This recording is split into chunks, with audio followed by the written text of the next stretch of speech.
الصلاة والسلام عليك يا رسول الله لقد بلغت الرسالة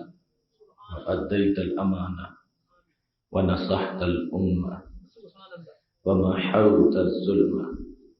وأرشدتنا إلى السنة والجماعة صلى الله عليك وعلى آلك وأصحابك أجمعين. أما بعد فأعوذ بالله من الشيطان الرجيم. بسم الله الرحمن الرحيم. محمد رسول الله صدق الله العظيم وصدق رسوله النبي الكريم الأمين. إن الله وملائكته يصلون على النبي يا أيها الذين آمنوا صلوا عليه وسلموا تسليما. الصلاة والسلام عليك يا سيدي يا رسول الله وعلى آلك وأصحابك يا حبيب الله. الصلاة والسلام عليك يا سيدي يا رسول الله وعلى آلك وأصحابك يا حبيب الله.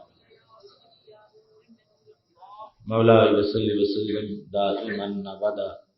على حبيبك خير الخلق كلهم. هو الحبيب الذي ترجى شفاعته لكل هول من الأهوال مقتحم. منزه عن شريك في محاسنه فجوهر الحسن فيه غير منقسم. ربي صل وسلم دائما أبدا على حبيبك خیر الخلق کلہم. اللہ تبارک و تعالی جل جلالہ وعم نوالہ واتم برہانہ وعظم شانہ کی حمد و ثنا اور حضور پر نور شافی یوم النشور دستگیر جہاں غم گسار زمان محسن انسانیت اسوہ آدمیت قائد الانبیاء محبوب کبریاء احمد مجتبی جناب محمد مصطفیٰ صلی اللہ علیہ وآلہ وصحبہ وبارک وسلم کے دربار گہر بار میں ہدیہ درود السلام عرض کرنے کے بعد نہایت ہی محتشم حضرات و خواتین، رب ذوالجلال کے فضل اور توفیق سے ہمارے آج کے خطبہ جمعۃ المبارک کا موضوع ہے مسئلہ علم غیب، قسط نمبر 14۔ میری دعا ہے خالق کائنات جل جلالہ ہم سب کو قرآن و سنت کا فہم عطا فرمائے اور قرآن و سنت کے ابلاغ و تبلیغ اور اس پر عمل کی توفیق عطا فرمائے۔ رب ذوالجلال نے نبی اکرم نور مجسم شفیع معظم صلی اللہ علیہ وسلم کو تمام رسولوں کی امامت اور سرداری عطا فرمائی ہے، تو خالق کائنات جل جلالہ نے ان انبیاء کرام علیہ السلام کو جو فضائل عطا کیے تھے اجتماعی طور پر وہ تمام کے تمام ہمارے محبوب علیہ السلام کو عطا فرمائے۔ ان انبیاء کرام علیہ السلام کو رب ذوالجلال نے جو مشاہدات کروائے اور کائنات کے جو اسرار و رموز دیے ان سے کہیں زیادہ خالق کائنات جل جلالہ نے وہ علوم ہمارے آقا و مولا حضرت محمد مصطفیٰ صلی اللہ علیہ وسلم کو عطا فرمائے۔ یہ بات اظہر من الشمس ہے کہ جس وقت وہ انبیاء کرام علیہ السلام صرف انسانوں کے لیے رسول بن کے آئے تھے تو ان پر جو فریضہ تبلیغ تھا وہ صرف انسانوں کے لیے تھا کہ وہ انہیں اللہ کی توحید کا درس دے اور انہیں اپنی رسالت و نبوت پر مطلع کرے، لیکن نبی اکرم نور مجسم شفیع معظم صلی اللہ علیہ وسلم ارشاد فرماتے ہیں ارسلت الی الخلق کافہ، مجھے میرے رب نے جمیع مخلوقات کی طرف بھیجا ہے۔ تو اس واسطے جمیع مخلوقات کی حاجات، ان کی ضرورتیں، ان سے متعلق معلومات، ان کی قسمیں اور ان کے مختلف احوال میں ان کی کیفیتیں، یہ تمام کے تمام علوم خالق کائنات جل جلالہ نے اس ذات کو دیے جن کو اس نے سب کا رسول بنا کے بھیجا تھا۔ اس واسطے سید عالم نور مجسم شفیع معظم صلی اللہ علیہ وسلم آپ سے بعض مقامات پر جو مختلف اخبار کا ظہور ہوا ان کا تعلق کائنات کے جمیع مخلوقات کے طبقات سے ہے، اور ہماری گفتگو علم غیب کے لحاظ سے جو بھی چل رہی ہے اس کا زیادہ تر تعلق ابھی انسان کی اخبار کے ساتھ ہے اور انسان کی معلومات کے ساتھ ہے۔ انشاءاللہ رفتہ رفتہ جب یہ موضوع آگے بڑھے گا تو جمیع مخلوقات کے علوم کے لحاظ سے ہم اپنے موضوع کا خاکہ مکمل کریں گے۔ سید عالم نور مجسم شفیع معظم صلی اللہ علیہ وسلم تشریف فرما تھے۔ طبرانی نے اس حدیث کو موجم اوسط میں روایت کیا ہے، جو موجم کبیر کے علاوہ ان کی تصنیف ہے، کہ رسول اکرم صلی اللہ علیہ وسلم نے فرمایا یتلو الآن رجل من اہل الجنہ، کہ اب میری بزم میں جو شخص آئے گا وہ جنتی ہوگا۔ سید عالم نور مجسم شفیع معظم صلی اللہ علیہ وسلم کی اس خبر کے بھی کئی رخ ہیں، کیونکہ یہ بھی تو ممکن ہے کہ رسول اکرم صلی اللہ علیہ وسلم کی نشست کے اختتام تک کوئی بھی نہ آئے اور وہ محفل کسی کی آمد سے خالی رہے، جو بیٹھے ہیں وہی اس میں رہیں اور کوئی شریک محفل نہ ہو۔ تو ایک تو یہ خبر تھی کہ اٹھنے سے پہلے کوئی نہ کوئی ضرور آئے گا، اور دوسرا جو آئے گا اس کے بارے میں جامع خبر تھی جس کا تعلق صرف اس کے ظاہر کے ساتھ نہیں اس کے باطن کے ساتھ تھا، کیونکہ یہ نہیں فرمایا کہ جو آئے گا اس کا رنگ سفید ہوگا، جو آئے گا وہ اونچے قد والا ہوگا، جو آئے گا وہ اس طرح کی خلقت والا ہوگا۔ فرمایا وہ آئے گا جو جنتی ہوگا۔ تو جنت کا مدار ایمان پر ہے اور ایمان کا محل بندے کا دل ہے۔ تو رسول اکرم نور مجسم شفیع معظم صلی اللہ علیہ وسلم نے صرف کسی کے آمد کی ہی خبر نہیں دی، بلکہ اس کے اعمال اور اس کے دل پر مطلع ہونے کے ساتھ آپ نے اس کے جنتی ہونے کی خبر بھی عطا فرمائی ہے۔ تو صحابہ کرام علیہم رضوان کہتے ہیں فطلع ابو بکر، نبی اکرم صلی اللہ علیہ وسلم کی اس خبر کے بعد محفل میں جو تشریف لائے وہ سیدنا صدیق اکبر رضی اللہ تعالی عنہ تھے۔ کچھ وقت گزرا تو رسول اکرم نور مجسم شفیع معظم صلی اللہ علیہ وسلم نے پھر ارشاد فرمایا یتلو الآن رجل من اہل الجنہ، ابھی جس کا طلوع ہوگا، ابھی جو ظاہر ہوگا، ابھی جو آئے گا وہ بھی جنتی انسان ہوگا۔ اب پھر اس میں وہی احتمال تھا کہ ہو سکتا ہے کہ نشست ختم ہو جائے اور کوئی بھی نہ آئے۔ رسول اکرم صلی اللہ علیہ وسلم نے آنے کی بھی اطلاع دی اور آنے والے کی شخصیت کا صرف ظاہری خاکہ بیان نہیں کیا بلکہ ان کے باطن کی حیثیت کو بھی بیان کیا، اور ان کی آج کے دن کی کامیابی کو بیان نہیں کیا بلکہ پوری عمر کی کامیابی کو بیان کر دیا۔ جو بعد میں سال آنے تھے تمام سالوں کی خبر یکجا کر کے فرما دیا ابھی جو آئے گا وہ بھی جنتی انسان ہوگا۔ فطلع عمر، تو جو تشریف لائے وہ سیدنا عمر رضی اللہ تعالی عنہ تھے۔ سید عالم نور مجسم شفیع معظم صلی اللہ علیہ وسلم نے پھر فرمایا یتلو الآن رجل من اہل الجنہ، اب بھی جو آئے گا وہ جنتی ہوگا۔ تو پھر یہ ہمہ جہت خبر تھی۔ فطلع عثمان، تو سیدنا عثمان غنی رضی اللہ تعالی عنہ تشریف فرما ہوئے، سب خوش ہوئے کہ خالق کائنات جل جلالہ نے نبی اکرم صلی اللہ علیہ وسلم کے لیے کیسے دوست منتخب کیے ہیں کہ جا بجا صرف اس موقع پر ہی نہیں، اس کے علاوہ بھی وہ جو میں نے بخاری شریف سے کنویں والی حدیث بیان کی، جب حضرت ابو موسیٰ اشعری دروازے پہ کھڑے تھے اور خوشخبریاں دے رہے تو اس وقت بھی یہی ترتیب تھی۔ سید عثمان غنی رضی اللہ تعالیٰ عنہ تشریف لے آئے تو نبی اکرم صلی اللہ علیہ وسلم نے پھر ارشاد فرمایا یتلو الآن رجل من اہل الجنہ، اب بھی جو آئے گا وہ جنتی انسان ہوگا۔ اب ایک جملے کا اضافہ فرما دیا، اللہم ان شئت فاجعلہ علیہ، اے اللہ اگر تیری مرضی ہے تو میں یہ کہتا ہوں اب آنے والا علی المرتضیٰ ہو۔ خالق کائنات جل جلالہ سے دعا بھی مان دی۔ فطلع علی، تو اب جو مجلس میں پہنچے وہ حضرت علی المرتضی رضی اللہ تعالیٰ عنہ تھے۔ رسول اکرم نور مجسم شفیع معظم صلی اللہ علیہ وسلم نے 4 بار مستقبل کی خبر کا اعلان کیا، اور وہ مستقبل کی خبر جس کا ایک تو وقوع تھوڑی دیر کے بعد ہونے والا تھا آمد کے لحاظ سے، اور دوسرا اس کا وقوع صدیوں بعد ہونے والا تھا جنت میں جانے کے لحاظ سے، اور اس انداز میں اس کو بیان کیا ہے کہ صحابہ کرام علیہم رضوان کا دل بھی واقعی گواہی دے رہا تھا کہ نبی اکرم صلی اللہ علیہ وسلم نے جو لفظ بولے ہیں، ایسی ترتیب سامنے آئی ہے کہ شاید اللہ نے فرشتوں کی ڈیوٹی لگا دی کہ پہلے نمبر پہ ابوبکر صدیق جانے چاہیے، دوسرے پہ عمر فاروق ہونے چاہیے، تیسرے پہ عثمان غنی ہونے چاہیے، چوتھے پہ حضرت علی رضی اللہ تعالی عنہم ہونے چاہیے۔ تو یہ ایک طرف غیب کی خبر تھی آمد کے لحاظ سے اور جنت کے لحاظ سے، اور پھر غیب کی خبر تھی خلافت کے لحاظ سے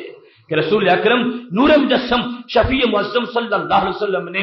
جو ترتیب آپ کے ذہن میں تھی، اس محفل میں آمد کے لحاظ سے بھی رب کائنات جل جلالہ نے اسی ترتیب کو ثابت فرما دیا ہے۔ ایک اور بزم تھی جس میں رسول اکرم نور مجسم شفیع معظم صلی اللہ علیہ وسلم تشریف فرما تھے۔ اس کو امام سیوطی نے خصائص میں ذکر کیا ہے کہ رسول اکرم صلی اللہ علیہ وسلم نے فرمایا یدخلوا الان رجل من اہل الجنہ، اب جو آئے گا وہ جنتی ہوگا۔ فدخل سعد بن ابی وقاص، حضرت سعد بن ابی وقاص رضی اللہ تعالی عنہ تشریف لے آئے۔ تو اس سے پتہ چلتا ہے کہ نبی اکرم نور مجسم شفیع معظم صلی اللہ علیہ وسلم کو رب کائنات نے اس قدر علوم عطا فرما رکھے تھے کہ کسی طرح کا کوئی ابہام ہی نہیں تھا، کوئی الجھن ہی نہیں تھی، اور صحابہ کرام علیہم رضوان کو کسی طرح کا کوئی شک ہی نہیں تھا کہ جس وقت نبی علیہ الصلوۃ والسلام نے اعلان فرماتے تھے، صحابہ جس وقت دیکھتے کہ فلاں آ گیا ہے تو اس کو مبارکباد دینا شروع کر دیتے تھے، اور اس بات کا اظہار کرتے تھے کہ ہمارے نبی علیہ السلام جو خبریں غیب دیتے ہیں وہ خبر سچی ہوتی ہے۔ اب ان احادیث سے یہ بات بھی بالکل واضح ہو گئی کہ یہ کہنا کہ معاذ اللہ انہیں اپنے بارے میں پتہ نہیں کہ میرے ساتھ کیا ہوگا، یہ کتنی بڑی غلط فہمی ہے اور کتنی بڑی کدورت ہے رسول اکرم صلی اللہ علیہ وسلم کی ذات سے، جبکہ صحابہ کرام علیہم رضوان جو خوشخبری وصول کر رہے ہیں ان کے لحاظ سے دیکھو، اب سیدنا صدیق اکبر رضی اللہ تعالیٰ عنہ امت کے اولین فرد ہیں، اور صرف اس امت میں ہی نہیں ساری امتوں کے اندر ان کا پہلا نمبر ہے۔ جب انہیں یہ کہا گیا تھا کہ تم جنتی ہو تو سب سے پہلے ایمان تو انہوں نے حاصل کیا، اور سب سے پہلے تو توحید و رسالت کے سبق انہوں نے پڑھے۔ وہ فوراً کہہ سکتے تھے یا رسول اللہ صلی اللہ علیہ وسلم مجھے کچھ اور بتانا ہے تو بتا دو، یہ جنت والے معاملے کو خدا جانتا ہے اور آپ کیسے ہمیں سرٹیفکیٹ دے سکتے ہیں۔ معاذ اللہ ایسی گستاخی نہیں ہوئی، اور انہوں نے بڑے ادب سے رب کا شکر ادا کیا ہے کہ ہمارے محبوب علیہ السلام وہ ہیں جو ہمیں دنیا میں رہتے ہوئے جنتیں تقسیم کرنے والے ہیں۔ سید عالم نور مجسم شفیع معظم صلی اللہ علیہ وسلم کو صرف جنتیوں کا علم نہیں تھا، جہنمیوں کا بھی علم تھا۔ اس بارے میں بھی تفصیل سے پہلے دلائل آ چکے ہیں۔ ایک شخص نے یہ کہا افل جنت یا نہ، کیا میں جنت میں ہوں یا جہنم میں ہوں،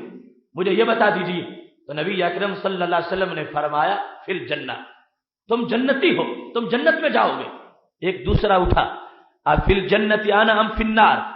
کیا میں جنت میں جاؤں گا یا دوزخ میں؟ تو محبوب علیہ السلام نے بولا فی النار، تم دوزخ میں جاؤ گے۔ اب اس کے بعد فرمایا اسکتو انی ما سکتو، کہ جب تک میں چپ رہتا ہوں مجھے چپ رہنے دیا کرو، مجھ سے خاموش رہو، مجھے بولنے پر مجبور نہ کرو۔ میں اس لیے خاموش نہیں ہوں کہ مجھے پتا نہیں کہ کیا ہونے والا ہے، میں اس لیے خاموش رہتا ہوں کہ میں جو بول دوں تو پھر وہ ہو کے رہتا ہے۔ تو خامخواہ تم دنیا میں ایک دوسرے کے بارے میں پوچھو گے، فرمایا لولا اللہ تدافنوا، اگر یہ مجھے خطرہ نہ ہوتا کہ تم دفن ہو جاؤ گے، تمہاری موت واقع ہو جائے گی، وہ سے پوچھنے والے وہ پھر خبر سن کے برداشت نہیں کر سکیں گے۔ فرمایا اگر یہ بات نہ ہوتی تو میں ساری خبریں بتا دیتا، میں جو باتوں کو روک کے رکھتا ہوں تو اس میں بھی تم پہ احسان کرتا ہوں، لہذا میری خاموشی کو تم معذلہ جہالت نہ کہنا۔ اللہ نے مجھے ہمہ جہد علوم عطا فرمائے ہیں، اور میں علم کی اظہار میں خبر کے بتانے میں بھی لوگوں کو دیکھ کر شفقت کے ماحول میں بتاتا رہتا ہوں۔ سید عالم نور مجسم شفیع معظم صلی اللہ علیہ وسلم نماز پڑھنے کے لیے کھڑے تھے، نماز کسوف تھی۔ جب سلام پھیرا فرمایا رأیت منذ صلیت، کہ جب میں یہاں کھڑا ہوں اور میں نے نماز پڑھی ہے تو میں نے دیکھا کیا